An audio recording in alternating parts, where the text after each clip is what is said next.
Welcome everybody to the Gentlemen Still Exist podcast, episode 2. I'm here, Jeff Lindor, founder of Gentleman's Factory, and we got Brandon Nix. Today's episode, what are we gonna be talking about today, man? So we're going to be talking about relationships. We're going to be talking about family, community, and business. Ooh. Yeah, so, stay tuned. Really looking forward to it. Let's build. So Jeff, when we talk about relationships and gentlemen, one of the first things that comes up is men and women. And how do men treat their women like gentlemen? Because you hear it all the time. You're supposed to open their car door. You're supposed to walk on a certain side of the street to keep them safe. You're supposed to sit in a certain position in a restaurant just to make sure they're safe. So you tell me, how are men supposed to be in a relationship with women when it comes to them being a gentleman? Oh man, super controversial, right? No, it's not. One, I think that a man's job is to protect his person, protect his spouse. And me, call me old school, but I am, so I hold the door. I, walk at a certain side of the street. I'm very intentional about these things. Mm-hmm. But then also too, I think that it's also depending upon the woman, right? There was a time, not in a romantic relationship, but there was a time where I was, walking with a young lady, and I walked on the other side of the street, and then she looked at me as though I was crazy, right? You know what I'm saying? She was like, "What you doing?" You know what I'm saying? Right? So it's I don't know. What do you think? I do think some of those things are important to do. And because we are the men in the relationship, so we have to protect our women. We have to make them feel safe and secure. It's always funny because sometimes as men, we may forget to do those things, and, we'll get criticized. And sometimes I wonder, is that fair? If you forget one time to open your woman's door, is that fair to sit up there and be like, oh, you're not a gentleman no more because you didn't open your lady's car door? No, well, so I think it is fair because we're supposed to be superhuman all the time, right? You know what I mean? And then we're supposed to be the margin of error should be zero. I think that it is important for those things just to be embodied and embedded in you.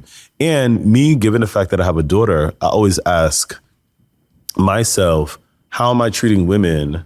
And would I want a man to treat my daughter like that too? Whether it be relationally or like romantically or just societally, right? Yeah. You know what I mean? But so what are women saying when it comes to these things? What are women saying? Well, it's all the things we mentioned, but it's also too, if a man doesn't pay for me, he's not a gentleman. Ooh, we actually spoke about that a little bit on the first episode, for which Brandon said, this is what Brandon said, and make sure that you watch episode number 1. Oh, God. Brandon says that a man is supposed to pay for every meal. Right? You know what I mean? I didn't say. The man is supposed to, he said, right? Oh, Brandon says that a woman isn't supposed to pay for anything ever, right? You know what I mean? That's what you said, right? Okay. Let's get this straight here. Okay. I said it depends on the woman. Okay. And it depends on the relationship, right? Now, initially, the man's supposed to pay. Okay. You know what I mean? That's just how it works, right? That's the gentlemanly thing to do. Yeah. I don't know if there's a certain date limit or if there's a certain time where a woman's supposed to say, okay, I'll pay for this one, or, we could go half or whatever. You know what I mean? But yes, I do believe that initially a man is supposed to pay. What if she makes more money than you, man? I still think you're supposed to do what you're supposed to do. Oh, for sure. Yeah. For sure. Would you feel comfortable if a woman makes significantly more money than you? And then this goes beyond paying for a meal or whatever. Would you feel some type of way? I've dated women who've made more money than me. Ooh, okay. Yeah. Black women are killing the game Of now, course. right? So we are going to run into those situations. Yeah. How was that experience?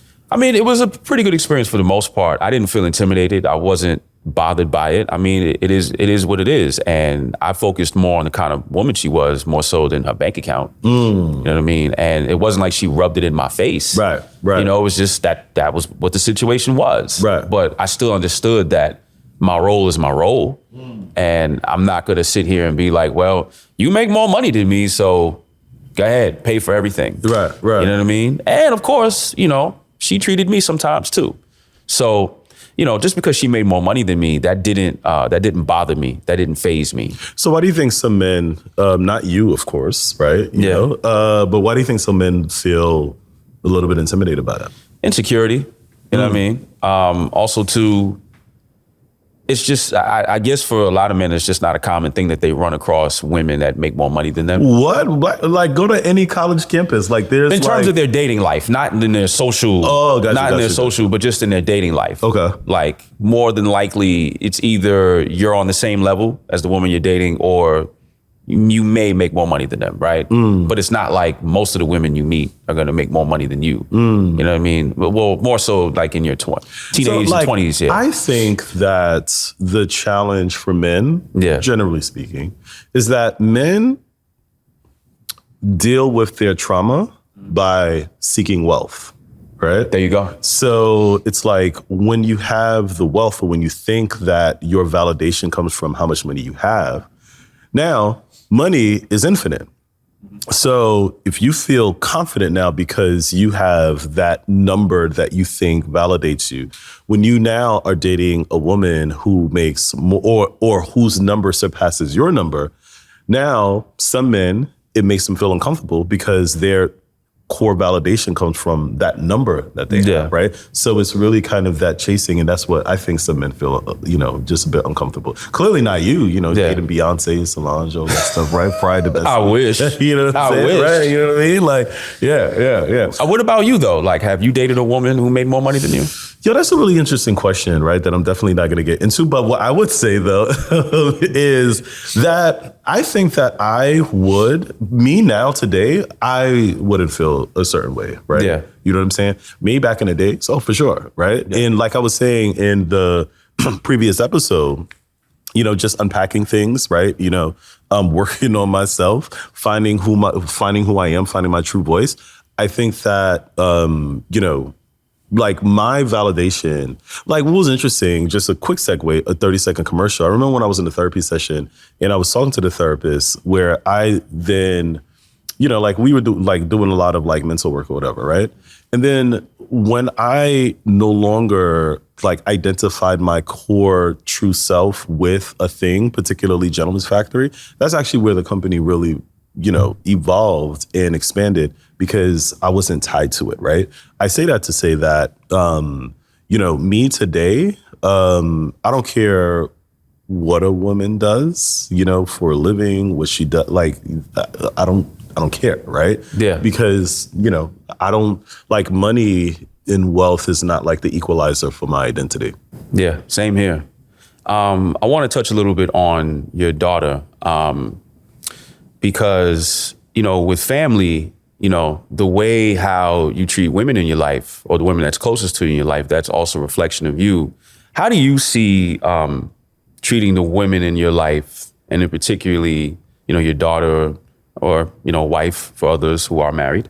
How do you see that, you know, being an indicator of what a gentleman is? Yeah, you know, I mean, with my daughter, I really want her to see how I treat others, particularly how I treat women. Yeah. You know, because now it's saying, hey, like if my dad is treating his mother like my mother or my sisters or her mother, etc., you know, I want to make sure that, you know, one, that I'm not putting on a show, right? Because I just don't want to do this to show her, but it has to be like deep in my core and deep within my full personhood that this is how I truly am. Because I think that like young people can see it, right? Like, you know what I mean? So it's like, I'm not, you know, last thing I want to be is like an Instagram dad, right? You know, because as soon as those cameras comes off, like my daughter is like, you know, she would say, hey, like, you know, that's not the real you, right? You know, Yeah. And I would never want to be in that kind of position, right? So I think that one, you know, to answer your question, It's really showing her how I treat others. And then 2, it's just like showing up for her, right? You know, being really deeply intentional.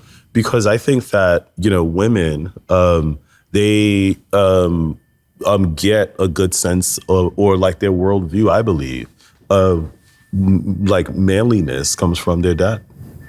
That's a good point right there.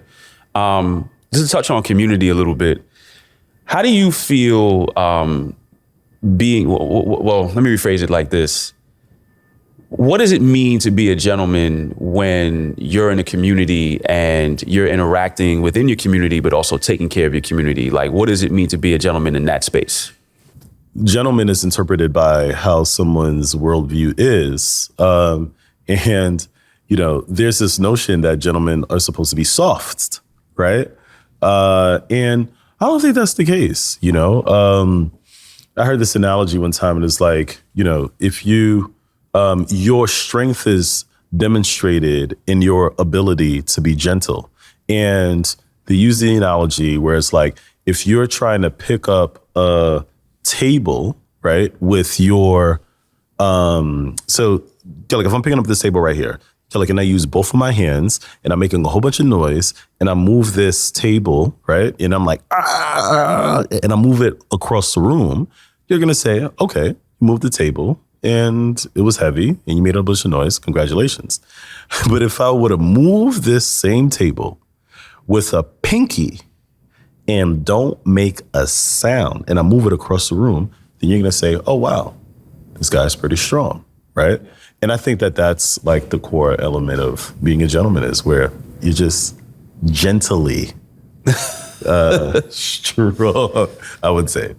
You know what I mean? That's a good analogy right there. I want to touch on that a little further.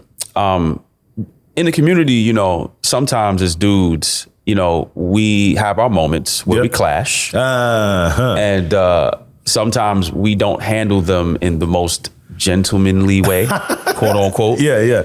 Can you talk about that a little bit? Just like, what is it like to be, what's it like to be a gentleman in a situation where another gentleman is testing you, or, you know, you are in a conflict with another gentleman and it may get physical? I've had to check some folks, you know what I'm saying? Yeah. You know, maybe not recently, but, you know, maybe, you know, a couple of, well, I don't want to put the timeline in, right? But, but I think that with me, you know, I am deeply entrenched into community and family and love. And I remember there was this one brother who I had a nice gentleman conversation with. And then I told him, and like he came in like, you know, he was like really like strong, going back to that analogy, strong. And then I told him, I said, hey man, what you are presenting, this strongness, right? Everybody has the capacity to do that, right? I have the capacity to do that too. I choose not to go in that direction, right? Because I'm a gentleman. Yeah. But it's definitely within my capacity though, right? Yeah. And then I had to ask him, what type of Jeff would you want? Oh. You know, because I could go down that route, but I'm a gentleman, so I choose not to. You just can't go into the route that I'm in because I am a gentleman. But do know, I was born in Haiti. Yeah. Right? The first Black republic. Of course. And then we had to gentlemanly kick France's behind, right? You know what I'm saying? And then also I grew up in Coney Island, Neptune 33rd Street. Brooklyn stand up. Brooklyn stand up. So I learned some gentleman ways too, back to what we were saying in the first episode, right? But I've evolved, you know what I'm saying? So anyway, you know, I'm saying all of that to say that balance is the key to life. And, you know, being strong and tough doesn't, you know, need to be physical, right? But you also need to be respected too. And then I do think that gentlemen need to be respected and are respected. So let me ask you, sir, Mr., writing for all of the big publications and all of that stuff, right? But you grew up in Queens, right? Yes, I did. Right? Yeah. So how do you handle like those gentleman experiences? Well, it's interesting that you asked me that because, when I was younger, I probably was ignorant about it. Okay. I fought a lot when I was a kid. Okay. And then up till about the time I got to high school, I chilled out because I got in too much trouble. But even though, I got into college and further along education in my 20s, I still had my ignorant moments. Yeah. But what happens is that when you get older, you realize that that's not the best way to go about stuff. Sometimes, you have to. Sometimes you have to throw hands. But most times, and I mean, if you could avoid it at all times, probably not, right? Because you don't want to jeopardize what you have, and on top of that, you don't want to hurt somebody and then next thing you know, you in jail, you know what I mean? You know what I mean? So, I've learned as I've gotten older that, it's better for me to chill out and handle things in a more civil way. You know what I mean? Because I have stuff to lose. I have things to lose, I should say. Right. So I heard a quote from Pastor A.R. Bernard, and it was so deep, right? And it says, if you don't have an anchor for your soul, you don't have anything to protect you from what you can become when your humanity runs out, right? And that was so deep. Going back to what I was saying about the individual who wanted to test me, there's an anchoring system there, right? Whereas the priorities are different because everybody within them have capacity to do things that they'll regret, you know what I'm saying? But it's like, what's your value system, right? Where do you anchor your life, your soul, your personhood, right? You know what I'm saying? Where do you anchor that? And I think that gentlemen do have places where they value, which will then lead them to not do things that they have capacities to do. But what happens when being a gentleman gets viewed as being a punk or being soft in those situations? I mean, look, me and you, we both grew up in similar environments where if a dude pressed you and you didn't do anything, you're going to hear it from a lot of people. And being the gentleman in the situation doesn't lend itself to a bunch of praise. If anything, you're just going to get clowned about it. Well, I mean, I think that it's twofold, right? Number one, if you have to protect yourself, then you have to protect yourself, right? At all costs, you have to protect your family. And I think that that's what gentlemen do, right? That's number one. Number two is, being clowned, etc. I think, so I was clowned a whole lot growing up, right? Because I, chose alternative routes outside of what my immediate community was so accustomed to. But I think that it's about your vision and your purpose and where you're looking to go. I heard a quote where it says that if you don't have your eyes set on something, then you won't know where you're heading. You won't see where you're heading. If you don't have your eyes set on something, then where are you going to go? So I think that, when it comes to situations, right, it's important to look to see, okay, if you handle this a certain way, what's the cost benefit analysis, right? You know what I'm saying? So it's like, yes, you could be strong, right? Or you can be wise. And I love tough guys, right? You know, I love tough guys because I laugh at tough guys all the time. Because I'm like, you're being tough? Great. Okay, cool. You know what I'm saying? Yeah. You know what I mean? Like tough guys is good, right?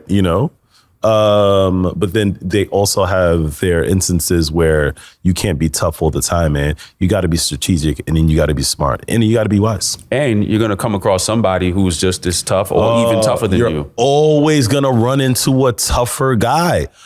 Always, right? And, people check me a lot, and then I have to say, sir, you don't know me. So what if I want to be tougher than you today? Yeah. You see what I'm saying? But I have an anchor for my soul though, right? But I'm like, what if I want to be tougher today? Right? What if you caught me in a moment where I will jeopardize everything that I've built to be tough? Right? That's not me because I don't move in that direction. I worked, my background, again, prior to Gentleman's Factory, public policy, worked for the city of New York and doing a lot of work at the Department of Correction, Rikers Island. So, I mean, one, like criminal justice reform definitely needs to continue to be strengthened because there's a lot of Black men and women that should not be in jail, right? You know what I'm saying? So that's number one. I want to be really clear on that. But then number two, there's a lot of tough guys in there, right? You know what I'm saying? Tough guys where they made decisions where it's like, yo, you did not have to be tough in that moment, right? You know what I'm saying? So I think, again, being a gentleman is being wise, right? Because, you know, if folks clown you, all right, unfollow them on Instagram then, right? You know what I'm saying? Or move to another community or whatever, right? You know what I'm saying? So I think that we really got to make, so gentlemen needs to make wise decisions, right? Gentlemen makes wise decisions, right? Yeah. There you go. Let's talk about business real quick. When we talk about business and gentlemen, you know, and I guess this also kind of ties into men who wear suits, right? And being dubbed gentlemen. Like, when you're in the world of business, what does being a gentleman look like? Does it look like the guy who's the CEO who wears suits all the time? Is it the guy who works on the very low end and works in the mailroom? Is it the guy that is like the assistant to the main guy? Like, what is a gentleman in the business space? Being a gentleman is treating everyone with respect. Treating everyone with respect. I've been a full-time entrepreneur now going on 8 years, right? And I've seen a lot. I've seen a lot of horrible humans, right? That I will never, ever, ever want to do business with again, right? And because they're just horrible people, they're a horrible human. And, you know, they may be doing really well now, but in the future, like just that kind of like bad ethics is not going to be sustainable because they're going to find someone who may be even more unethical than they are, right? You know what I'm saying? So I think that being a gentleman in business is absolutely treating people with respect, regardless of who they are. Like someone who I love so dearly, just in terms of like his aura, his swag, his personality, is Obama, right? Like there was this picture many moons ago where he was dapping up the guy that was like the cleaning guy or something like that, right? Oh yeah, I remember that. Yeah, like remember that picture, right? So it's like I think that being a gentleman in business is someone who treats everyone with respect, regardless of race, gender, class, and all of those things. Because, another thing too is that people see that, right? Like if I want to do business with someone, like, and not like just a transaction, like if this is a business transaction, sure, but like go into business with someone, for me, one of the things that I look at is, do we have the same morals? You know what I'm saying? Oh, yeah. You know what I mean? Morality, like, and ethics, that's for me, like, that's just really big because I ain't perfect. You know what I'm saying? But morality and ethics is something that I'm really big on. That's very important. Anything in regards to women in business and being a gentleman, because, especially in recent years, and pick any industry that you want, but we've had a number of stories where men don't treat women well in business. How do you feel about that? You know what? I mean, like I have a really good friend of mine. Her name is Jen Small. She's super amazing. And Jen has really we've had amazing conversations about women, particularly Black women, when it comes to business and how they are not getting their fair share. Of course, we all know that, right? But it's like I've been even more deeply educated by speaking to Jen Small and so many other Black women about their experiences. And number one, I truly think that Black women are like the smartest humans on the planet, right? That's number one. And then they really need to be compensated for that. And I try to do any and everything in my power to ensure that Black women are being supported, whether they work on my staff, right? Or whether they work on a project or something that I have like immediate influence on. I'm extremely sensitive to that because I also understand what the barriers that they face. And if we as Black men are not really taking on the mantle to ensure that they're protected, because that's what gentlemen do, right? You know what I mean? But, if we're not taking the mantle and really making sure that they're protected and that they're safe and that they're well, then who's going to do it for them? And I say that because they ensure that we're protected and we're safe all the time, right? Facts. But what are your thoughts? Everything that you said. I mean, I can't add anything else or any more to that. Yeah, man, it breaks my heart, especially my friends who I work with in my industry or who I've used to work with and see the way that they've gotten treated or, see the things that have happened to them in their career. And it's such an eye-opening experience because it's things that I get to learn, but at the same time, it's the unfortunate struggles that they face. And, men as a whole just got to do better to, to ensure, that they're good, because when they're good, we're good. Oh, no, for sure. But then if they're good, society even better is we'll be at a utopia, right? Because Black women literally save this country all the time, saves humanity, right? You know what I mean? So it's really important that we support them, right? And then that's what gentlemen does, right? And that's what gentlemen are supposed to do. And then, I'm gonna go back to what Brandon was saying. You got to make sure that a Black woman never pays for her meal at any restaurant that she ever goes to, period. You know what I'm saying? Even though, right? So that's the case, right? You said it. No, brother. I'm not going on the record. You said that joint, brother. You said that joint, man. You said that. I didn't say that, right? You know what I mean? Oh, I had a funny, there was a brother just like yesterday, I was speaking to a brother of mine and then, he was going out on a date with a beautiful Black woman. And, he texted me and then he was like, yo, man, because the woman that he was dating, makes significantly a whole lot more money than him, right? And he was checking out what should he wear, you know what I mean? And then he's looking to buy some really expensive stuff and all of that stuff to impress her and all of that stuff. And then I'm like, yo, bro, man, you don't got to do all of that, right? So it's so interesting though when it comes to style and, what you should wear and what you shouldn't wear and just those level of details, because he thought that if he, bought something really expensive, that would impress her or whatever, because he thinks that that's what gentlemen are supposed to do, wear really expensive things. But, we'll get into that in the next episode, right? Because I think that style and, all of that stuff is shifting. You know what I'm saying? I mean, because you're the most, super stylishest, right? Oh, stop it.